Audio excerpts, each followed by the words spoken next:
Hello there, my hearty friend. Thank you for joining me again. And if it's your first time, it's great to have you with me. Welcome to episode 21 of the My Heart and Mind podcast. It's been quite a while since my last podcast season, and the world has changed in so many ways. So I've decided I'm going to change up this new season, and it's going to be a mix of different types of episodes. These include self-help to provide you with an understanding of a subject and some tools to help you help yourself to feel good. There will be some interviews again, but this time they're going to be with some specialists in the cardiac field and with some patients, their story and some tips that help them through the recovery. I'm also adding in some relaxation sessions that incorporates positive affirmations. These will help to lift you up and reduce stress and anxiety, giving you a sense of gentle calm and completeness. So there's plenty to look forward to in the coming weeks. And now I've got you all fired up. With no further ado, let's get on with the show. Hello and welcome to the My Heart and Mind podcast, where it's all about creating the feel-good mindset so you can make the most of every moment and reap the benefits of getting the most happiness out of life. And now, over to your host, Sallie Crawley. I'm Sallie Crawley, a heart attack and breast cancer warrior who loves cats, coffee and cars. Together we're going to explore the art of living happy after a cardiac heart trauma. My show is about helping you to get your emotional power back, to gain control of your life, your mind and your body. After a heart attack, heart surgery, or when living with heart disease, it's not just your physical body that has life-altering changes and needs rehabilitation. Your emotions, your life and your world can be in turmoil too. I will help you focus on and influence your mindset, your thoughts and feelings, so you can feel good now. It's about supporting you to make the lifestyle changes that will allow you to reduce your risk factors and love the life you live. My disclaimer though, in brief, if you have any concerns about your health or your heart, then get expert medical advice immediately. If you're thinking about making any major changes in your life, also check with your doctor. My work is not intended to replace conventional medicine, it is purely complementary.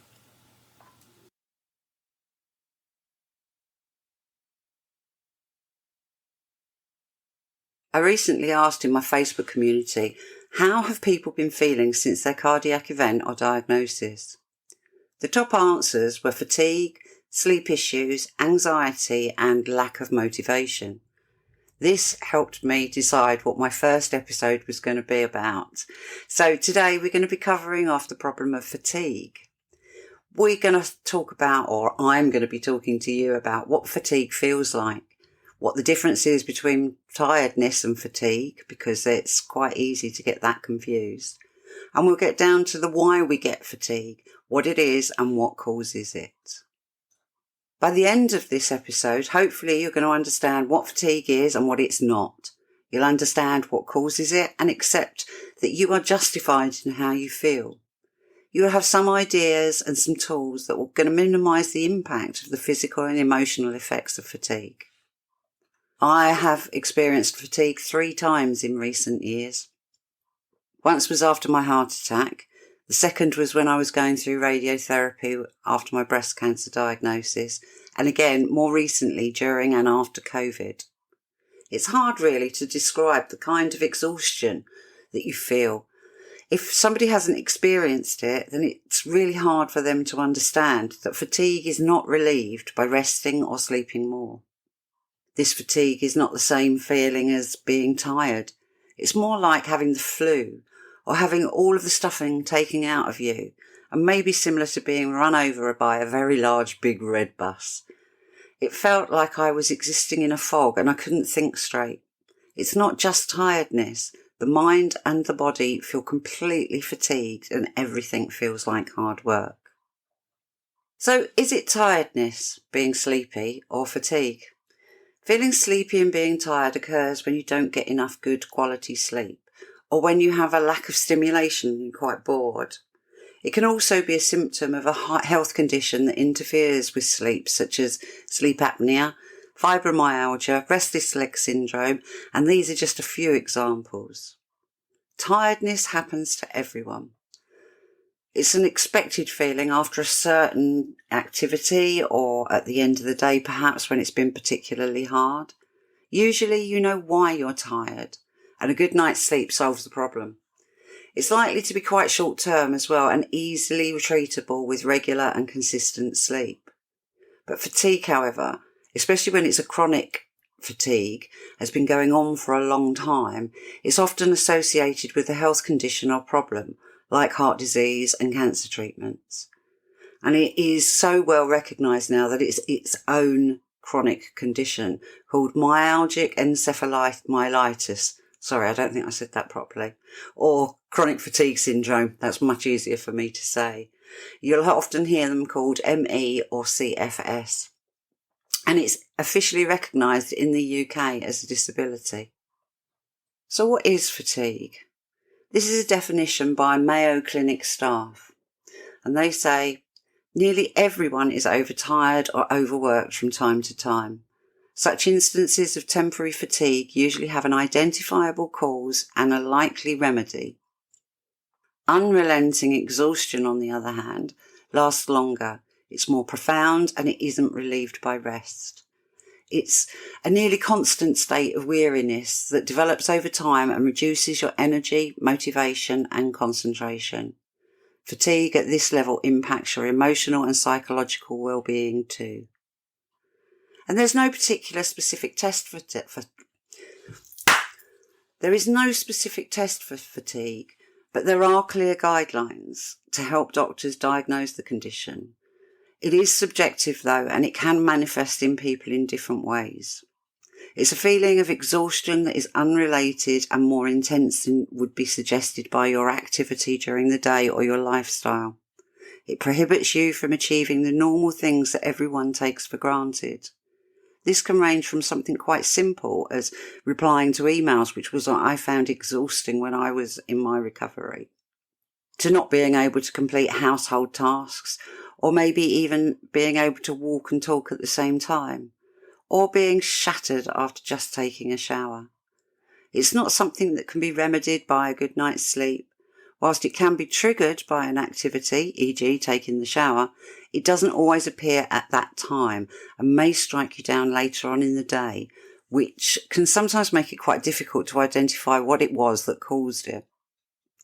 Fatigue can be physical, occurring after physical activity or effort. Psychological are seen in states of depression, shock, trauma and anxiety. And mental, occurring after mental activity when you've been learning something or paying attention to something.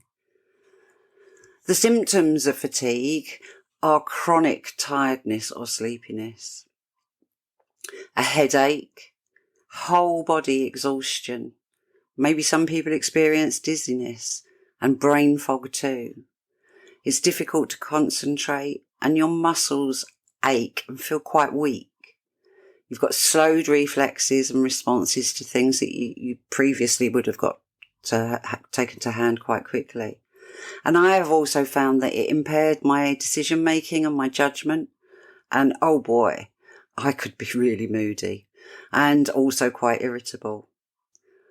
This list is not exhaustive, excuse the pun, but it is a list of symptoms, and there are many more because it does differ from person to person.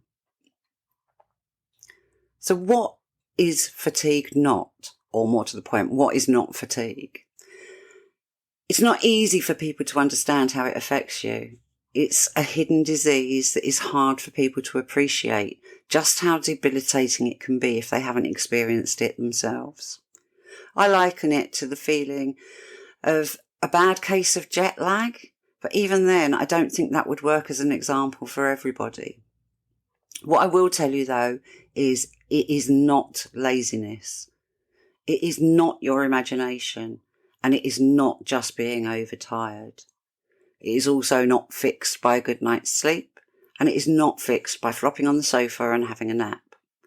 Nor is it fixed by chilling out and having a Netflix binge session, although that could be quite relaxing. It is much, much more. It is a mind, body and soul, and it needs a holistic approach, kindness to oneself and patience. Why might fatigue occur? Well, there are many varied and different reasons why you may experience fatigue, and for today I'm relating this specifically to heart health and the impact on our well-being. Understanding why you are experiencing fatigue will not solve anything, but it will help you relax and accept that it is a thing, that you can move through it with the support of others, and by taking good care of yourself, both physically, practically and psychologically, you can start to feel better. A 2008 Swedish study out of the University of Gothenburg, for example, found that half of all patients who survived a myocardial infarction, heart attack, are still experience onerous fatigue 4 months after the infarction. Dr. Pia Alsen, author of the study, observed, "Many people experience the fatigue as a new and different, not related to physical effort or lack of rest. It occurred unpredictably and could not be attributed to any definite cause." She believes that the reason for post-heart attack fatigue might also lie in the damage to the heart muscle caused by the heart attack itself. When heart muscle is damaged from being deprived of oxygenated blood flow during a heart attack, scar tissue is formed on the damaged heart muscle. This decreases the pumping efficiency of the affected area. The resulting reduction of blood flow can produce fatigue depending on the size and location of the scar tissue. I think that this also applies after open heart surgery, cardiac arrest, as well as a heart attack.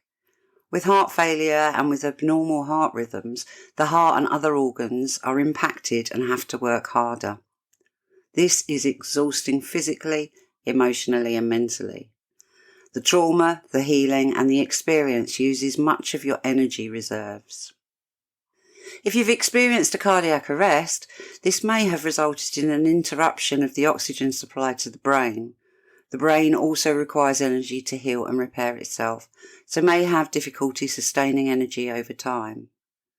Dr. Marcus Rachel, I think that's how you pronounce it, professor of medicine in Washington University School of Medicine's research, has found that while the brain represents just 2% of your total body weight, it accounts for about 20% of your body's energy use. That means that during a typical day, you use about 320 calories just to think. So add to this the fact that your body has had a massive job to do to heal itself quickly and efficiently. No wonder you don't have the reserves you previously had.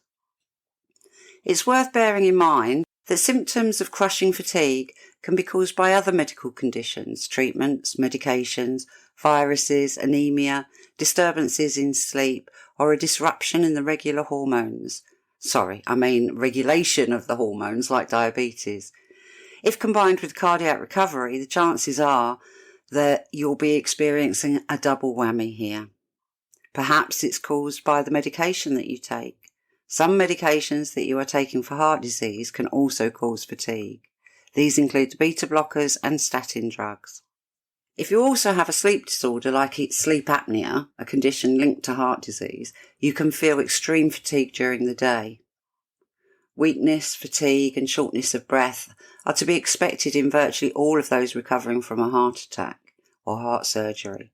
Especially in the early days after discharge from the hospital, patients should really be made aware that they may find just getting out of bed, taking a shower and dressing can feel utterly exhausting, especially in the early days and weeks. I know this. I found I couldn't even get up the stairs. I had to take a stop halfway, rest and then continue. I was going up on my hands and knees though due to having had my leg in plaster. So what can be done and how can you help yourself? There is no cure for fatigue. It's about allowing the mind and the body time to heal itself, and in some instances living with it and finding ways to manage your energy that allow you to live your life your way. Because many different factors contribute to the fatigue experienced, it means that there is not only one suggestion that will work for everybody. To help you, I have come up with these 4 recommendations just to actually clarify what is happening and what perhaps is causing the fatigue, and get the doctors to take you seriously. So the first thing is check in with your medical team. If you're feeling fatigued, make an appointment with your doctor if lifestyle changes and better sleep habits aren't helping you. You should also talk to your doctor if your tiredness is accompanied by any of the symptoms I've mentioned today, or if you have any other concerns about your health. Your doctor can perform tests depending on what they think might be causing your exhaustion. For instance, a blood test can help identify if hormone depletion is the cause. They can check for deficiencies such as iron, vitamin D and vitamin B12. You can also have a discussion about any side effects of your medications that you take, and perhaps there's an alternative or even a better time of day to take them to avoid the fatigue. Secondly, I really recommend keep a record of your sleep. It may be helpful for you to keep a sleep diary to give your doctor a full picture of your nighttime habits. Include when you fall asleep and when you wake up, how often you wake in the night, etc. To help you with this, you can download my free Sleep Easy journal, and there will be a few episodes in the future to help you get a good night's sleep. You can also jump on my waitlist for my 6-week Sleep Easy workshop. I'll add to the show notes the links that you might need if you're interested. Another thing would be to practice non-sleep deep rest, NSDR. This is a new term coined by my new hero, Andrew Huberman, of Huberman Labs podcast. It encompasses techniques that have been around for the longest of times. NSDR is a state where your body enters a deeply relaxed state. It's not sleep, but you get the benefits of effectively taking a nap without actually having a sleep. So there's 3 ideas that actually help and provide you with non-sleep deep rest. The first one is Yoga Nidra. This is simply yoga sleep. I'd never heard of it before until I listened to Andrew's podcast. It involves following a guided meditation called a script to enter into self-directed state of calm. You can find lots of these on YouTube. Just add in the search bar Yoga Nidra. That's Nidra. Secondly, you can use guided relaxation. This is a progressive physical relaxation that allows your mind to focus on the speaker's voice and go on a journey of peace and calm. Listen out for next week's episode when I'll be talking about relaxamations and releasing some guided relaxations to help you calm, regenerate and feel good. Another third alternative is a simple laying meditation. For details of this, you can read more in my article that you can find on my website. You can feel fine after a heart attack. You can follow the instructions there, but the difference is that you find somewhere where you can lay down, not sit up, on your back with your feet just slightly elevated. So my third suggestion then is to be kind to yourself. Do not feel guilty. This is a condition that you are experiencing. It's called fatigue. It's just invisible, as no doubt is the cause of it. If you've had a broken leg that is visible, you wouldn't feel guilt when asking someone for help. Understand and accept that fatigue is a thing. Fighting it just uses more of your energy when really you want to conserve it. And most importantly, listen to your body, your mind, and your intuition, that gut instinct. When the body says no more, stop and rest. So that's a few tips for you. But I've got a couple of things that you might be thinking, perhaps. So what could get in your way of following through with these? So you might be thinking to yourself, I've seen my doctor before and it's just tiredness. Well, my answer to that is don't be put off. Be your own advocate. See them again. Persistence does pay off. And if not, see a different doctor. As I said, be your own advocate and show your sleep diary. Ask for blood tests and to discuss your medication.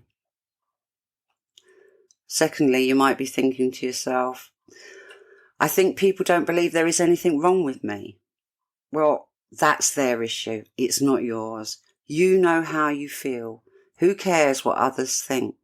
If people are unsupportive or unhelpful, it might be worth considering if they should hold any importance in your life. So, we're coming to the end of today's episode, and I'd like to just recap on what we've talked about today. So firstly, fatigue is unrelenting exhaustion. On the other hand, lasts longer and is more profound and isn't relieved by rest. 2. Appreciate the symptoms can differ, but on the whole, how it feels to have fatigue, and it's not just being tired. The third thing we talked about was that it is a genuine thing and there are good reasons why you are experiencing fatigue. You're not lazy and it is not your imagination. And 4, you have some actions to take to help you get back in control of yourself and your life. The first one was go and see your doctor and get it checked. The second one, keep a record of your sleep so you know it isn't just being tired. Thirdly, practice non-sleep deep rest, NSDR protocols as described. And lastly, that being kind to yourself and patient is important. You matter the most. So thank you for listening to me today. I hope you got at least one takeaway from this episode. There are hundreds of thousands of podcasts out there, and I feel honoured that you chose to listen to mine today. Thank you again.